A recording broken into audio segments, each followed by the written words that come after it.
Hey, how y'all doing? I built this computer about 10 years ago. i5 4690K with a Z97 Gigabyte motherboard. I had 8 gigs of RAM about a year ago. Finally bumped up to 16, and an SSD, and then another hard drive that I used to have. 620 bronze, power supply, of course, Hyper 212 cooler, and a R9 290, and recently it has started to do this. Oh, hold on.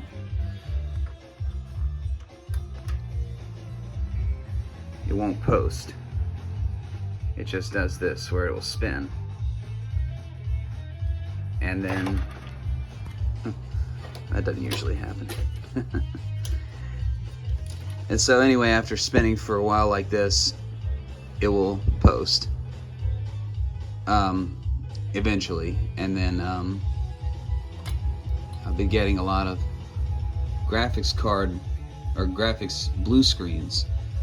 So I've initially figured the graphics card was a problem. So I tried taking it out. That didn't help. Then I tried each stick of RAM individually in slot 1. That didn't help. I tried re-thermal pasting the graphics card and the CPU, and that didn't help. And I tried a new power supply, and that didn't help. So now I finally bought another motherboard. Now, if you want to do something similar to this, you can of course save money by going with a lower tiered motherboard. Like in this case, you can buy a B86 or B87, H87, H97. I initially thought I wanted to overclock this, but I never ended up doing it because it just never ended up needing it. Like, it's still quite fast, especially for single core processes, mainly like playing games and just doodling around on the internet like I like to do. So nothing really strenuous that you would need multiple cores for, or very, very fast single core performance for. So I save money by going with an H series motherboard to replace this one with. So I'm thinking I'm gonna try to plug into that and see what happens. Now this was quite cheap. This was $50 or so, and it ended up coming with a CPU, which I think is a 4660, and RAM already in it, so that's awesome. I mean, the main difference is that I just can't do DisplayPort out from it, but it's actually quite similar to my motherboard. I think it just doesn't have the ability to overclock, and I don't think it has PCIe X8. I don't know, there wasn't that much of a difference. But anyway, I'm about to just, if y'all didn't know y'all could do this, this is what you should do every time you build a computer. Just put it on top of the box that it came in, plug into it everything that you want, and make sure that it posts, because if it does, then you didn't, or if it does not, then you didn't spend all that time screwing it into the case and everything, and then you got to take something out and RMA it. So we shall see. I forgot to mention that when you're doing this, you're not going to have the motherboard in the case, so you got to power the motherboard on somehow. So the way you do that is you find on this little thing, which is has all the little pins that you would normally connect to the various pieces of your case that interact with your motherboard, the LEDs, the power button, the reset button, and you find the 2 pins that it says are the power, and that's these. Oh, it would help if the power switch was on. So you, once the power switch is on, you take a screwdriver and you touch them together with the screwdriver. Just, you just look at these little things, and this one says PW. So that's how I knew which ones it was.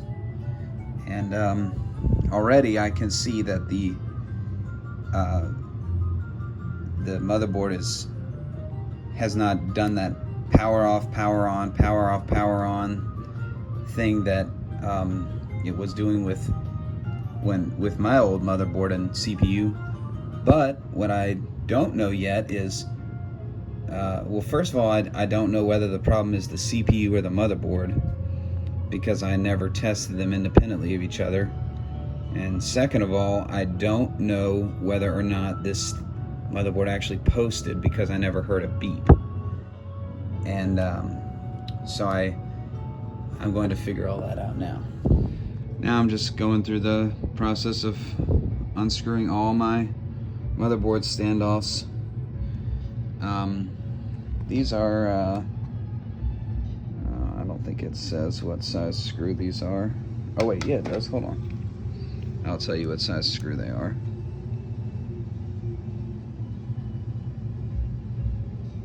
They are PH1s, at least mine are.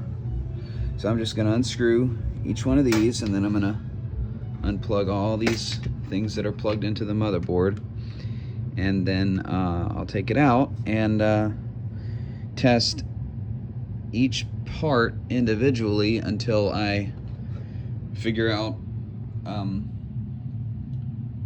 which one is defective, or I run out of thermal paste. Okay, now I got the motherboard out of the old computer, and so now I'm gonna probably put, I guess the easiest thing to do would be to put the CPU from here into here and try it. So that's what I'm about to try. One thing I love about Intel stock coolers is these things are so easy to just twist once and then you pull the thing off. This thing is an absolute beast to take off and put back on. It's horrible. So kudos to Intel.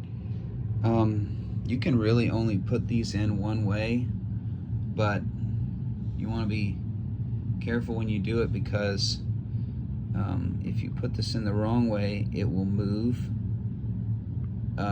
If you have it the right way, this little mark here is going to be lined up right, and the processor won't move once you've put it in.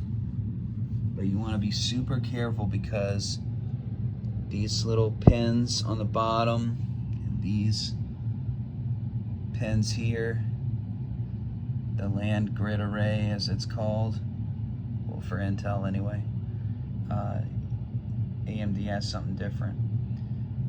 If any of those get bent, the thing won't work anymore. So be very, very gentle.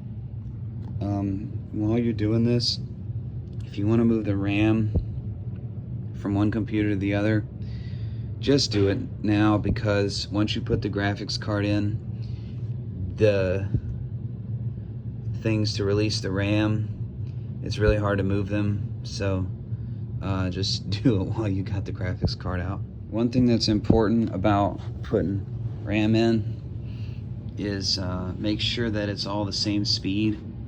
So this is 1600 DDR3 RAM, and that one is too. If you don't match the speeds up, you'll have problems. You'll get a lot of errors. You might get some blue screens. So just try to buy all your RAM at the same time, like this. But if you end up with 8 gigs and you want 16 or whatever, just make sure you buy the same speed, and obviously the same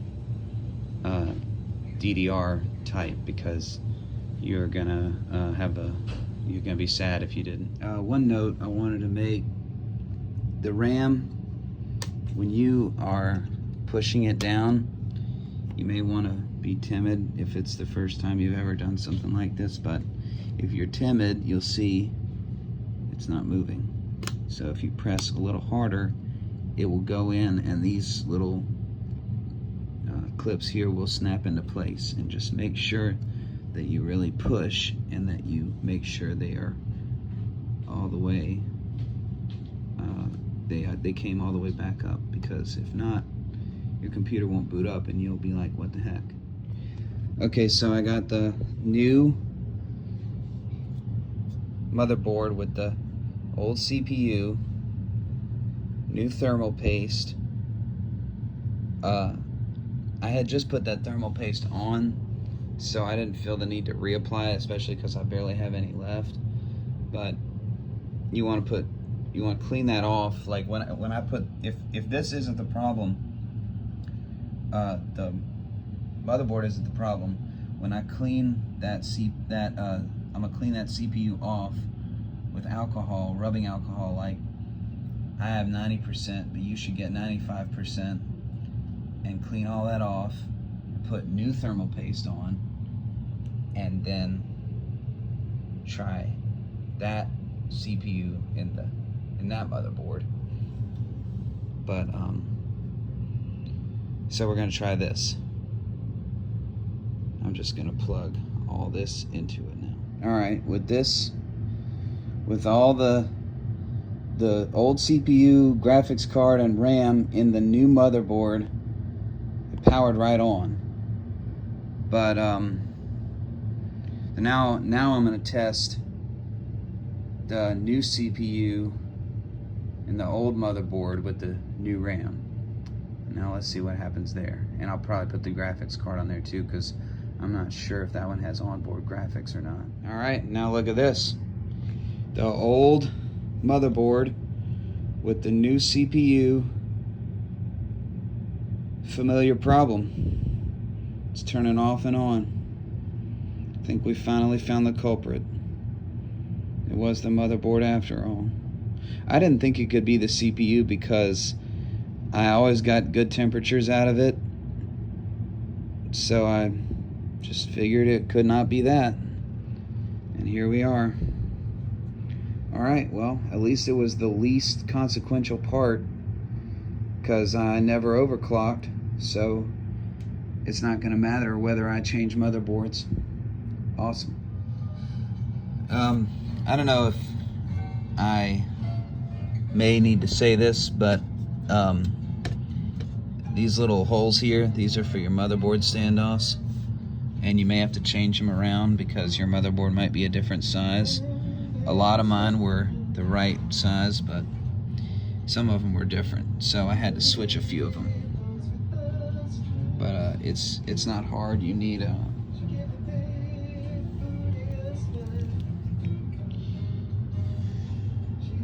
it's 3/16 bit.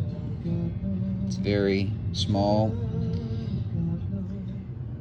All right, now arguably the funnest part is routing all the cables wherever you want them to go through the back of your case. But just make sure once you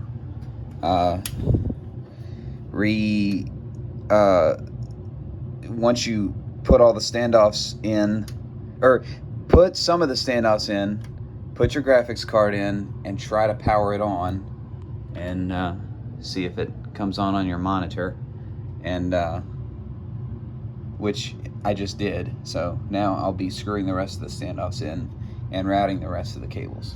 All right, well, here's the computer working on the, finally again, actually displaying from the graphics card, and rerouted the cables. I'm gonna grab that long cable and put it through the other holes so that it's not so noticeable. But other than that, it looks a lot better than it did, especially because I routed all those little these little colorful cables here through this little hole. So that's like, that was like super ugly looking, but yeah, very happy. It started right up, it posted immediately rather than taking a million tries. And so now I'm just going to check the temperatures to make sure that the thermal paste is applied well enough. But yeah, I'm very happy. All right, here it is running. Pretty typical idle temperatures here. I'll try to play a game now, but I've already tried turning it off and back on again, and each time it's booted right up, so I'm pretty sure that that really was the issue, the motherboard. Here's my temperature after playing Elden Ring for about 30 minutes. I think everything's really great now. In fact, usually it's somewhere around 78 or so, re-thermal pasting the graphics card, the CPU seems to have done at least a little bit of good. So, awesome.